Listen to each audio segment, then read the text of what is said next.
آدم علیہ السلام ته الله جل شانه په دنیا کې د پاتې کېدو طریقې خولې وې، څنګه به اوس وخت تېرېده دنیا ده، داسې به کې دا کټوۍ ده، دا سمسۍ ده، دا فلانکې شی دی، دا ډنګړی شی دی، نومونه یې مته خول. رسته اولاد دی، ذریت دی، هغه ته پیدا کېږي، بیا به هغوی په دنیا کې وخت تېروي. دې نه معلومېږي چې د انسان د بقا لپاره په دنیا کې دغه اسباب، د وسایل، د ضروریات د دې نه پیدا غشتل شته. حضرت آدم علیه السلام دنیا ته راواستولو، بیا جبریل امین د الله جل شانه د طرف نه راغلو او بیا یې ځان سره څه تخمونه راوړل، په هغې کې غنم ومو.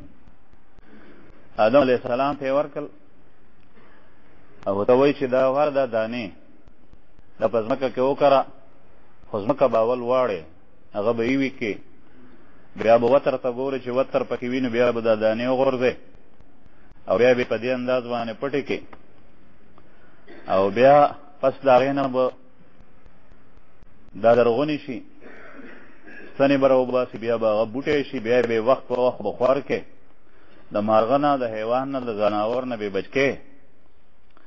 بیا چې کله پوخ شي دا فصل، نو بیا به لو کې، بیا به غوبل کې، بیا به ژرندې ته یوسې، جندرګړی به تا ته وړه کړي او په خپله باندې به معده کې. هغه وخت کې خو ژرنده نه و، آدم علیه السلام به په کاڼ چې ته ټکولي یا په لنګرۍ کې داسې به وکړي، بیا ورته داسې روټۍ پخې. حضرت آدم علیه السلام هغسې وکړل. اوس غنمو دا روټۍ چې مونږ خورو، الحمدلله ثم الحمدلله، دا یو نعمت دی د الله جل شانه. دا په څومره مراحلو باندې تېرېږي، تاسو اندازه ولګوئ. بیا چې کله دا روټۍ تیاره شوه، حضرت آدم علیه السلام ته مخې ته پرته ده او حضرت آدم علیه السلام لاس ور وړاندې کولو، د غره په سر کې ناست و. چې څنګه یې روټۍ ته لاس کولو، نو روټۍ د لاس نه پرېوته، نو ورغړېده. نو د غر ویښ ته راله روټۍ، غر ویښ ته چې راله، آدم علیه السلام وایي چې روټۍ مې تیاره کړې وه، دومره موده پسه غم لاړه، دومره وخت مې پکې واغېشت. هغې پسې د غر نه راکوز شو او بیا روټۍ یې بیا اوچته کړه. جبریل علیه السلام رالو ورته یې ویې چې تا ته به اوس په دنیا کې رزق داسې میلاوي، طریقه داسې په دې طریقه به ته میلاویږي. هلته په جنت کې د رزق دا طریقه نه ده.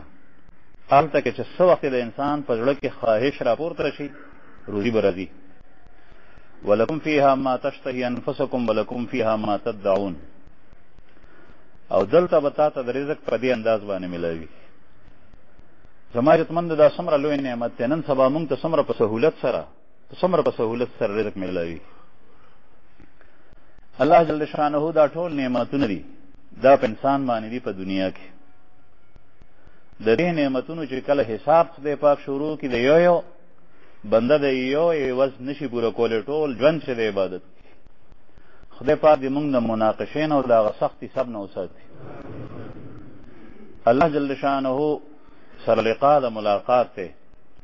د دې په باره کې قرآن کریم کې الله پاک فرمایي یا ایها الناس اتقوا ربکم، اے خلکو تاسو د خپل پروردګار نه ځان بچ کئ، ویریږئ، تقوا اختیار کئ. دا واخشوا یوما، او د هغه ورځې نه ویریږئ، لا یجزي والد عن ولده ولا مولود هو جاز عن والده شیئا، چې یو پلار به خپل بچی ته هغه ته به بدله نشي ورکولی، د هغه به په کار نشي راتلی، او زوی به د خپل پلار په کار نشي راتلی. بل ځای الله پاک فرمایي یوم یفر المرء من اخیه و امه و ابیه و صاحبته و بنیه. سړی به د پلار نه تښتي، د مور نه به تښتي، او د رور نه به تښتي، د خپل خپلوان نه به تښتي، د خپلو دوستانو نه به تښتي. دغه ورځ به دومره سخت وي. د خپل پروردګار نه ویریږئ. واخشوا یوما لا یجزي والد عن ولده ولا مولود هو جاز عن والده شیئا. او نه به یو بچی او اولاد د خپل پلار په کار راتلی شي.